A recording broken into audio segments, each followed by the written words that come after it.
Hello, everyone. Welcome back into Crypto's News. It's me, Omar Bam, aka Crypto, and it has been a minute. It's been about 2 weeks since my last update, but plenty has been going on and plenty today to talk about on July 4th. Happy Independence Day to those of you who celebrate it, either who are still here in the United States or have left or just acknowledge it from overseas or something like that. Yeah, I think it's an important day to be discussing crypto in relation to freedom because so much seems to be eroded away by the day with what's going on with Palantir, with further encroachment from the government in so many different ways, from the Federal Reserve just continuing to amass power. And all of us is just trying to survive through all of this. And crypto seeming like a way out for so many of us. I still think it continues to be. And we got plenty of updates on that front in regards to how that could be the case. So let's go ahead and get started here with what's going on with the prices. Hope you guys are doing great. Happy 4th of July. Let's start off with Gecko, as we like to do. So Bitcoin is at $107,917 today, July 4th, 2025. It is down 1.6%. It failed to breach 110,000. It got to around $109,700 before faltering. We'll explain why it might be faltering today in just a second, and why it might have climbed, which had to do with this big, beautiful bill, which we're going to look at just briefly, and how it might relate to crypto. Also, we have Ethereum down 3.7%. It failed to breach $2,700 yesterday. It had a pretty nice run for a couple of days, getting to around $2,620 before falling. It is now at $2,494.82. But certainly more and more people rooting for $10,000 ETH, which would be a nice climb from here, right? We're talking about a 4x increase. And there's, in fact, a group that's aiming to get us to $10,000. We're going to be discussing that group that came out of an Ethereum conference in Cannes that just took place and what's going on with that. And pretty much for the most part, we have coins slightly down, nothing too crazy, just normal volatility, I would say, in crypto. Overall, market cap's down 5.3% across the board. Total market cap for the cryptos listed here on CoinGecko down to $3.398 trillion. Ethereum dominance at 8.86% and Bitcoin dominance at 63.2%. Hey, what's going on, Steph? Man, I'm dying to go back to Germany. I really do miss it. I hope you're having a really good one, my brother. Thank you for being here. So what's going on with the prices dropping today? It seems for the most part, you're going to find articles and people talking about it all across crypto social media. Has to do with a whale or whales that woke up, about 6 wallets, it seems, that woke up after about 14 years of dormancy. Haven't been active since 2011, these wallets. Around April was the last time that the transactions were recorded to one of these wallets. So the coins, Bitcoin, were down at about 78 cents a coin, so a massive price appreciation if they in fact are selling this Bitcoin right now. So people are trying to figure out who controlled these wallets, and some are saying and speculating it might have been Satoshi, but it could have been anyone else. I mean, Bitcoin launched in 2009. This is 2011, and there were definitely players in the Bitcoin game back then. It's just remarkable that they held their Bitcoin for 14 years and watched a 13 million% increase before deciding to sell. Some are like, wow, right when we're around $110,000 Bitcoin, why would this whale or whales decide to sell now when it looks like we're about to breach this and start soaring to new highs? Well, I think a 13 million% increase is enough to take some sort of profit here, if that's in fact what they're doing. Others are suspecting that it's Ross Ulbricht, now recently released from prison after his pardon. I keep telling you guys, freeing Ross was a bad idea. I think if you held those coins, you're allowed to sell them, right? I mean, I respect, if anything, for the most diamond of hands outside of Satoshi. If this isn't Satoshi who sold them, really solid. I mean, this person obviously didn't need the money. I wonder what they're going to be spending these billions on at the time. It was huge amounts. I mean, it started with 80,009 Bitcoin moving about $8.69 billion, transferring out. No, it was a wallet holding 80,009 Bitcoin, transferring out 40,000 Bitcoin, or $4.35 billion.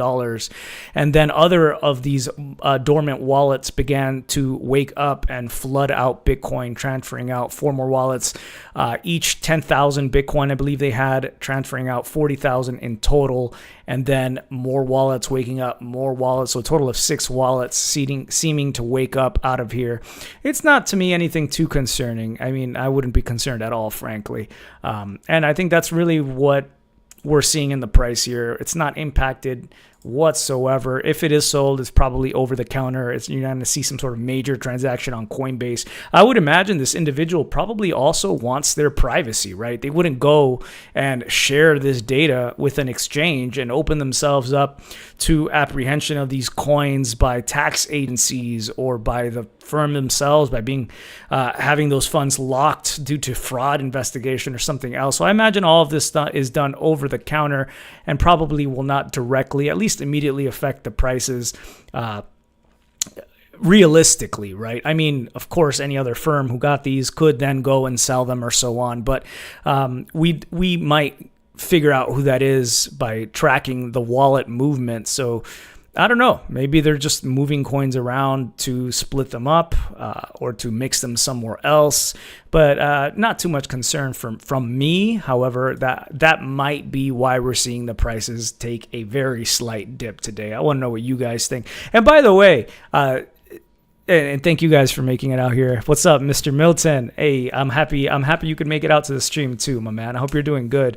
Still following you on Instagram, seeing all the big moves you're doing. I really like that video you did with the time lapse of you working really, really hard from having nothing and then seeing your team grow. That was a beautiful video, man. And Ryan Veng Tech, what's up? Tim Draper got a bunch of Ross's coin. Oh yeah, I did not know about that. Thank you for the heads up. I wonder what's going on with that. And EI feels like 2016 summer bull market. Yeah, I'm hearing that it's looking a lot like that. I was reading about Ethereum, a bunch of articles and price movements and how it's looking like 2017. I was on TradingView, and on TradingView, you can hit like the ideas button there and see what other traders are expecting. And for the most part, they looked extremely bullish, all sorts of parabolic lines moving up. If those are to be trusted, then we could be seeing some major moves soon. But yeah, what I wanted to say, guys, is I don't have the ability to send you a kind of survey via email, nor would I want to. So if you guys enjoy the show or you guys engage with the show and you want to make it better, please let me know in the comments what you like about the show and what you don't like about the show, what I could do to improve the show for you guys, what would keep you coming back. I would love your feedback on that. And if you have any ideas or thoughts or anything springs up, maybe something you're missing on other shows or something you really like that brings you back here, I would really appreciate some sort of feedback rather than just talking to myself out here, how it does feel like sometimes. Anyway, so continuing on here, beyond the whale that woke up, or whales that woke up, these wallets with huge amounts of Bitcoin, that seems to be scaring some people. We also have the big, beautiful bill, which has now passed. It had previously passed the House, and then it went to the executive office, so the president signed into office. And it's remarkable, not only because it cuts spending to things like Medicare, Social Security, I believe, as well, making it kind of troublesome for folks who would have to prove that they're employed if they're able-bodied. I think they have to work something like 80 hours a month to be eligible for Medicare now, which is pretty wild, quite a drastic change. So by cutting there, they can instead spend money other ways, like as to try to build a multiple billion-dollar wall around the United States. So still with the wall idea. Anyway, what is interesting about this is that it's one of the biggest increases that's allowed by the government for spending to the tune of about $5 trillion.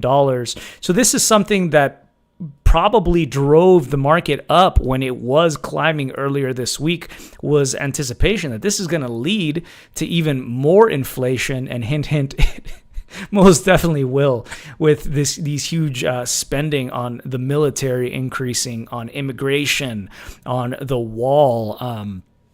And likely a lot of that will eventually lead to cryptocurrencies performing quite well. So this is really the good thing for crypto here. Though it didn't mention anything in the bill specific to crypto, we did have other politicians, notably Cynthia Loomis, coming out, and Senator Wyoming putting out a bill we're going to look at in a second, which would talk about crypto. But I really appreciate this meme because I think it's appropriate when we're talking about spending even more money, and probably the biggest increase to the debt ceiling that we have seen thus far. And there'll be bigger ones likely going forward. This is just how the game works. Look at me. I am the shitcoin now. Anyway, Cynthia Loomis, going back to her standalone crypto tax bill she has introduced here, and it actually is pretty good and reasonable. It's trying to end double taxation of crypto. I think that's super important, adding clarity to the tax treatment of crypto staking, mining, and lending transactions. So for example, if you get funds via staking, you won't have to pay the tax on that until you actually sell that, which I think makes sense. You might not even have direct control and immediate ability to spend this crypto if it is staked. So it's not necessarily like exactly like real immediate income. Bill proposes a de minimis exemption for digital asset transactions and capital gains of $300 or less, with a $5,000 annual exemption cap. So now you might be able to go out there and buy your coffees with Bitcoin or cryptocurrencies. Maybe not, because with inflation, we might be paying $300 for one cup of coffee. Who knows? Maybe even $5,000 one day if you're looking at Zimbabwe. But till then, you will be able to afford maybe 10 coffees before you hit that $5,000 annual exemption cap, which is pretty nice. You wouldn't have to pay those taxes on spending small amounts of crypto of $300 or less up to that cap.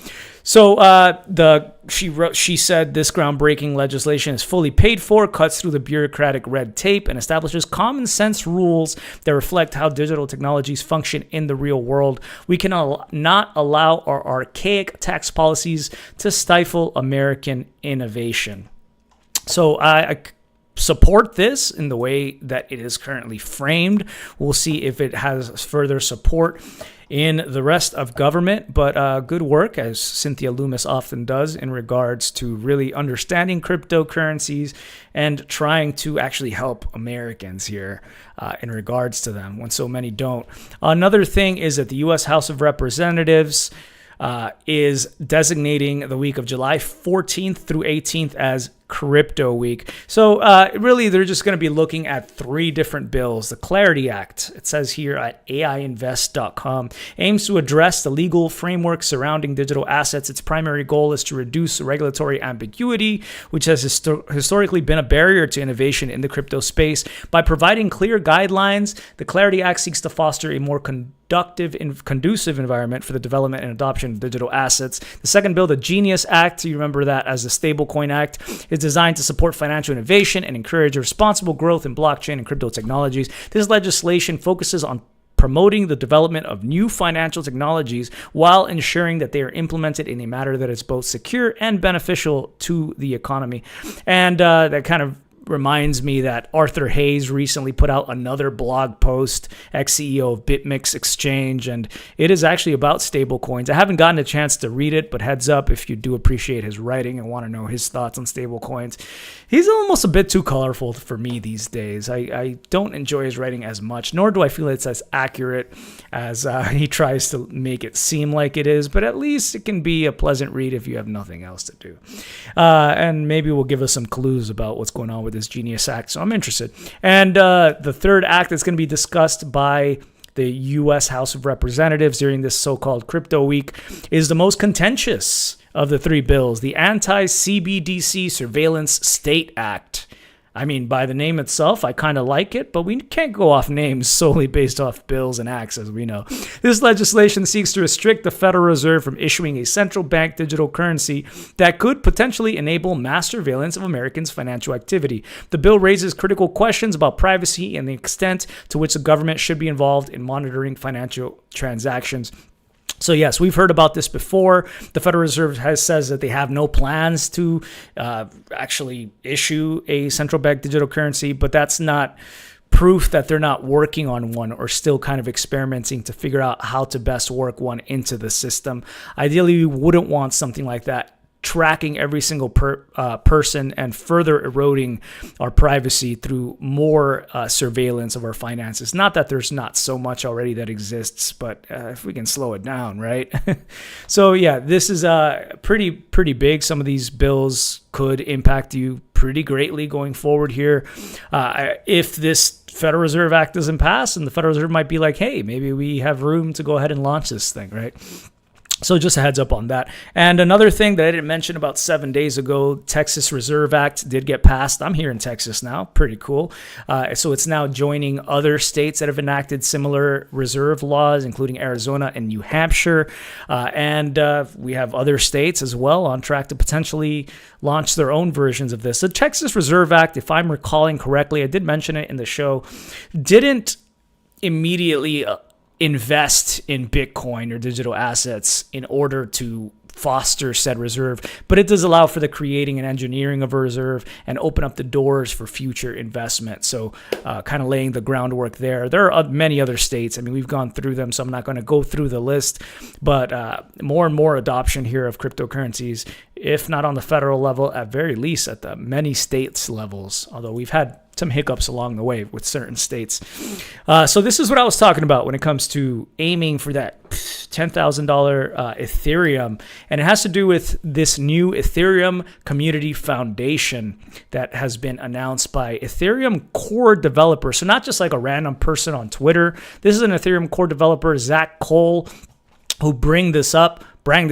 So he was at the 8th Ethereum Community Conference, ECC, held in Cannes in France on Tuesday, and he gave a really compelling speech about the need to fork not just the not fork the network of Ethereum, but fork the goals and the vision for Ethereum to be beyond just, I guess, beautiful infinite gardens and unicorns and staying passive, which is something that the Ethereum Foundation has frequently blogged about, and instead moving toward a focus on price as a needs for security, especially when you've seen different projects such as the Ethereum Name Service, ENS, issue a coin, and you have Uniswap eventually issuing a coin and a side chain, and really prioritizing the mainnet and transactions on the mainnet, and realizing that Ethereum is above all financial infrastructure for the world, not a means to figure out your identity and whatever else he said in that speech. It's actually a pretty rousing speech.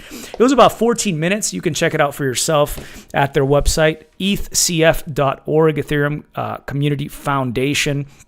And they are committed to increasing the price of ETH, trying to get to $10,000, which with a kind of governance model where you run a validator, you stake ETH, you get a vote on where money goes, to actually create new innovations in this space that benefit the main chain, and serving as a kind of board, they say, for the entire network, at least in regards to the asset itself, Ethereum, and the price appreciation. What's going on, EI? Why did I move to Texas? Thank you for the donation. Well, I had spent quite a bit of time and spent way too much of my crypto in Los Angeles, to be honest, for very little gain. It was very expensive. COVID came around, moved to Vegas for a while, got held up at gunpoint. That was fun. Just went. I had way too much on my head. Moved back to LA, burnt even more money. It was not good. It was not really fruitful for me. And I decided that I needed to prioritize family. So I have family here. My mother, my dad. I mean, we don't get to spend much time with our families. Maybe not as much as we like if we like them, right? But I realized I did want to spend more time with them as they all get older, and I wanted to be here to support them and to have them support me as well. Community is super important. I gotta say, I'm quite happy here. Probably have more genuine friends in Texas than I had in LA, I would say. Yeah, in crypto, it's kind of hard to have genuine friends. It feels like so many people would just want money or want to pretend to like you so they can get some sort of sponsorship on the YouTube show. And it drove me bonkers. I wanted to get back to more reality, I guess, and have a life outside of just 24/7 crypto and YouTube. And I gotta say, it worked out. I had my doubts that it would, but I'm probably happier here than I've been in a long time. Yeah, thank you for that question, man. Plenty of stuff has happened, and yeah, no worries. Everything happens for a reason, and I grew from that, from that experience that I had. You have a lot of family, cool, dude, cool. I'm sure they're really happy here too. I kind of hated on Texas before being here, not gonna lie. Anyway, so check out this video. It's rousing, as I mentioned. Doesn't make any sense, right? From Zach. It's because Solana showed up. They lobbied, they wrote memos, they built relationships. Ethereum did not. Yeah, I mean, in that particular section, he was talking about being in DC and seeing representatives from Bitcoin, from Solana, from all these shit coins out there. But him and like his buddy were the only people there who really supported Ethereum. So there is no board of regulations at the Ethereum Foundation who's focused at all on regulations. Doesn't seem like they care at all about communication with the federal government or other governments. And he kind of wants to change that. I think it's important that it is talked about, and he was surprised himself at the end of the talk that it's not talked about very much on stage in front of other Ethereum supporters that need to talk about price and its importance and relevance. And he really only sees that on Twitter and social media, but it's time to like rise up and do something. So anybody who actually has some sort of vision and does something, that's what Ethereum is about, is experimentation and not just one vision. We should absolutely have folks out there focus on price. That drives innovation in this space is when there is funding that exists. So yeah, you can sign up for more information. You can contact them again at ecf.org. And I thought it was important to bring up. Here was a tweet. He said, price is a direct function of security. ETH to 10K without haste. So maybe that will do something for the price. Something else that gave us a signal about the Ethereum price potentially beginning to boom here. And this is really important if you're a trader, someone following trading strategies, is that we had the 50-day moving average finally fall below the 200-day moving average, which is, you guys know what that is. It's a golden cross. Yeah, golden cross. I've said in the past, and not trading advice for sure, but it seems looking way back as I've gone way back in these charts through times, that if you bought when we got these golden crosses, when the red line goes over the blue line, that was traditionally, historically, a fantastic time to be buying Ethereum and Bitcoin as well. And then when it drops, you probably want to be getting out of the market. So it potentially technically looks like a pretty darn good time to be stacking some ETH. And especially it's been quite a lagger against Bitcoin when it hasn't been in the past. It might actually be dead. I don't know. I doubt it. Again, financial infrastructure that enables so much utility, smart contracts. That's what got me excited about Ethereum. Beyond just Bitcoin and sending money quite slowly was, yeah, finally Ethereum came along and it was a lot faster than Bitcoin when it came to sending transactions.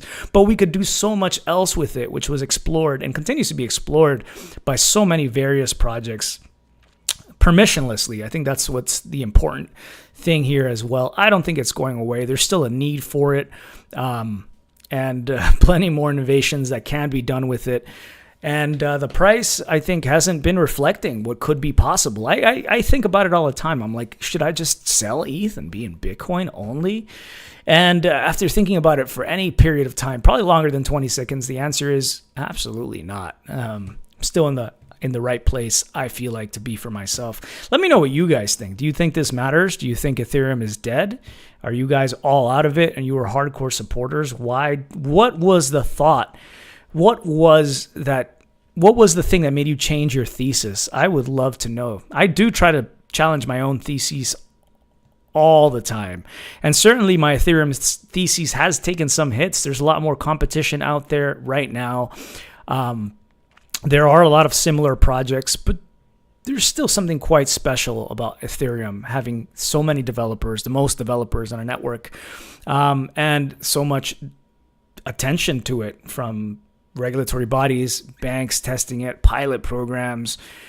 Yeah, they can do it on the mainnet, or they can make their own side chain, but at the end of the day, it's still Ethereum, somewhat derived from Ethereum. Anyway, I would love to know what you guys think recently about Ethereum and where it's headed. Are you guys still holding on? I know I am. Supreme Court will not review IRS case involving Coinbase user data. So I've talked about this a lot, and I think this is interesting. It's not really good news, I would say, if you care at all about financial surveillance and confiscation of your finances without due process, I guess you could call it. This has to do with James Harper, who sued the IRS back in 2020. Just a quick review, a rehash of what's going on with these events. It has to do with the IRS asking Coinbase for immediate turnover of a lot of documents from him and many other individuals, John Doe summons. And James Harper, alleged that the IRS and its officials conducted an unlawful search and seizure of his private financial information in violation of the Fourth Amendment of the U.S. Constitution. When it comes to something like an amendment, you're straight up calling out the Constitution here. It usually goes to the Supreme Court if it gets to that level or it has enough heat. Unfortunately, it's been rejected. The United States Supreme Court has refused to hear this case involving James Harper in a rather unfortunate turn of events. So originally, the U.S. District Court for the District of New Hampshire dismissed the case in 2021, which led to an appeal with the First Circuit, who also issued a ruling against Harper. You had an amicus brief filed by Coinbase in support of James Harper, obviously looking out for their own users. And I think it's notable because they don't have to look out for their users. They can just be like, well, the court said so, and it's fine, right? And they probably would still keep most of their users on Coinbase, who probably don't care very much about this. They don't realize how this will impact them. But I think it speaks to the ethos and principles of Coinbase that they did file this. For example, Chief Legal Officer Paul Grewal, he said, "We believe in tax compliance, but this goes far beyond a narrow and tailored request and far beyond crypto. This applies to banks, phone companies, ISPs, email, you name it. You should have the same right to privacy for your inbox or your account as you have for letter in your mailbox." So, yeah, unfortunately, Supreme Court denied that. That's as far as I know what's going on here. I don't know that they can appeal to have this, but they'll probably need a lot of support, public support, for the Supreme Court to actually care anymore, it seems. I thought this was notable as well. 11 days ago, we had Kreese Krot put this out on the Ledger Wallet Reddit subreddit. He said, "Used my Ledger," so his Ledger hardware wallet. If you don't know, they're little devices that basically hold your private keys to your crypto, and in order to send crypto from your accounts from various different supported cryptocurrencies across these many different devices, you have to sign a transaction manually. So someone has to have that device. They can't do some sort of SIM swap where they scour your social media accounts and they pull your letters that you never shredded out of your trash or whatever else in order to pretend to be you, contact your service provider, your cell phone service provider, and have your phone number moved over to them so that they can get access to your email accounts and your crypto. Like, I'd read the story, I think it was 2 days ago it happened. Some individual boarded a plane, lost access to the internet, got off the plane, all his funds were moved, gone completely after a SIM swap.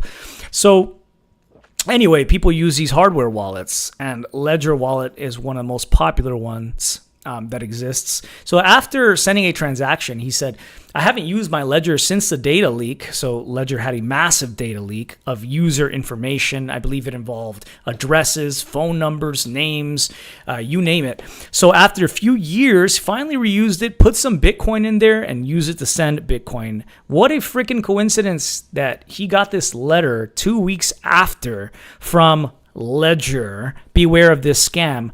So it was just, it looked like it could be legitimate, except some people are saying because it starts with, we hope this message finds you well. That's your first clue that it's a scammer. If any message starts with, we hope this message finds you well, yeah, it's true. That is oftentimes how scammers write. And I doubt any corporation ever starts with, let alone Ledger. Anyway, it goes ahead and mentions that he needs to do wallet validation, and you guys know where that leads. Basically, scam. This is a phishing attempt to get the individual to leak access to this account, and it is not legitimate. This was verified by Ledger customer service down here. This is indeed a scam, wrote Pringles Ledger. Ledger will never reach out to you unintended. Any emails as such should be considered as a phishing attempt to gain access to your personal information or crypto assets. Learn more here. So yeah, be careful if you're getting letters. And this was not a scam email, Mr. Pringles or Mrs. Ledger, because this is a letter that came in the mail, it appears. Maybe it was an email and he printed it out, but it doesn't seem like it. Anyway, Ledger, speaking of Ledger here, and stay careful, I had read recently, and I completely forgot to pull it up here, that Ledger is no longer supporting the Ledger Nano S, the most popular of their hardware wallets that's sold the most. I know I have had Ledger Nano S's, given them out. I've done affiliate kind of work with them in the past, and I know many of you guys have bought Ledger Nano S. Wanted to give you a heads up that Ledger is not going to be supporting the Ledger Nano S anymore, obviously to try to sell their newer, fancier devices, continue to stay in business and make money. I always wondered myself, with the amount of people buying these things, who are they going to sell to? So they released a larger version with a bigger screen, one that has more memory, but still, most people probably don't try to add about 100 different coins to these things. Maybe some do. And I mean, by coins, I rather mean different kinds of networks, right? Because you can accept thousands of Ethereum coins on a Ledger Nano S, since it uses the same network, the Ethereum network. But if you're using, for example, Dash, and you're using Monero, and you're using Bitcoin, Ethereum, all these different kinds of networks, you might run into issues where you have to uninstall one app and then install the other app on your Ledger Nano S, which can be cumbersome. So they released other versions with more memory, and they're continuing to support those, but no longer the Ledger Nano S. They did say that this does not mean you will not be able to access those funds and send from them, but they will not be getting any fancy new features, any real serious updates or firmware updates on this device. So this is something that has been highly criticized by the community. And as I mentioned, so many people have this device. I don't think it's the right move personally from Ledger to signal not supporting this device. Sure, they have a limited number of developers, but this is their most popular device. And how upsetting would it be if you had issues with this device in the future? There were new security exploits that were not updated on this device. So I totally get why the community is making noise about this, and I did want to make sure that you were aware of that. Yeah, it's a bad move from Ledger. They've really kind of just gone downhill since the beginning, right? They were kind of the good guy compared to some other projects like Trezor that only supported Bitcoin. They supported more. They did what the users wanted, and now it seems like they're losing their vision. And yeah, that's not a good thing. That's not a good thing, I would say. But right, we don't trust anyone. We don't trust others. That's why we're in crypto. So do what you must now with this information. What's up, guys? Sorry to those of you I haven't acknowledged here. Soda, Curb Shifter, Silent Lamb. Oh, man, so many of you OGs in the house. Love to see you guys. Happy 4th if I haven't gotten a chance to say it to you. So I found this chart here. It talks about the companies with the highest market caps. We also have some things that are not companies, such as Bitcoin and gold, which are rather assets. So gold, $22 trillion market cap. Bitcoin catching up. It actually earlier had surpassed Google, if you can believe it, in market cap before its down day that it had today. Yesterday, it was over Google at the number 6 spot, continuing to climb. Google is now at 2.184 trillion and Bitcoin is at 2.143 trillion. So neck and neck right there. Bitcoin, higher market cap than even silver. Incredible. And you can see the appetite for this asset, regardless of what you think, right? Forget you don't even know what Bitcoin is, or Bitcoin just came out right now and you forgot it. Wash your eyes and then look at this chart. Be like, what the hell is this Bitcoin thing? This weird digital thing that I've ignored for years? Why is it up there, right? It should be like a call to action to so many who still continue to ignore it. But most people, let's face it, don't even know what market cap means. Anyway, we'd have to go all the way down here to get to Ethereum, which is just south of Samsung. We have Ethereum at the 39 spot right now at $300.53 billion market cap. So we've actually beat out Philip Morris. Pretty cool. We beat out cigarettes. We beat out Cisco and their routers, T-Mobile. But dang, look who's ahead of us. Palantir here. I think that's one that should be way down. This is one of those coins like they call sin stocks, right? Like you could buy it if you want to make profit, but is that the world that you want to support by putting your hard-earned money and investing capital into? No, absolutely not. So we need to surpass Palantir here. Even if we don't get to 10 trillion ETH, guys, we need to stay above Palantir. That's like right now the only thing that I think matters. Palantir just needs to drop away. Anyway, I decided to head over to the U.S. debt clock to remind myself the power of exponentials here, and look at how incredibly fast the U.S. national debt is growing, especially now with this new big, beautiful, oh, it's big, all right, spending bill. $37 trillion national debt and growing faster and faster by the digit. And our own debt per taxpayer. At the end of the day, all this really means is inflation. They're not going to not pay the debt. They're just going to go ahead and inflate it away, which means, yeah, our cryptocurrencies are worth more, but everyone around you is more and more miserable, working more and more hours to pay for less and less goods. Something extremely problematic. By the way, Amazon, right? 1 million robots. They just announced that they have now 1 million robots in their facilities. Yeah, that's exactly where we're headed, guys. Crazy times. Anyway, Brian Armstrong wrote this as we get to wrap up this video today. Banks in the U.S. are closed today, like on every nationally recognized holiday. Crypto works for you every day. A solid reminder that we can continue to work in crypto and innovate even beyond just sending money and waiting for wire transfers. It's so much quicker. It's a healthy reminder. Crypto's here for you all day, every day, for better or for worse. Anyway, and here's our quote of the day by John 12 Hawks. Anyone who steps back for a minute and observes our modern digital world might conclude that we have destroyed our privacy in exchange for convenience and false security. Absolutely. You know, I feel guilty sometimes because I'll see like my family members posting video and photo after photo on Instagram and Facebook, sharing their lives. So like ignorance is bliss kind of thing, sharing every moment and their stories on their TikToks with forces that don't have their best interests at all at heart. And I feel guilty in a way for not sharing with my family. But at the end of the day, I realize I care more about my privacy. So I have like this weird battle going on in my head between sharing and not sharing. I wonder if you guys feel that. But I don't want to give away privacy in exchange for convenience and false security. I think that also applies to the banks, right? In so many ways. And then I have to finish with a real quote of the day, or a third quote of the day, I guess you could say, by Thomas Jefferson, one of our founding fathers during the American Revolution, one of the greatest acts of courage that we know in history. When the people fear their government, there is tyranny. When the government fears the people, there is liberty. So, yeah, I'll leave you guys with that. Take care, y'all. Much love. Thank you so much for tuning in, and stay cryptic. Peace.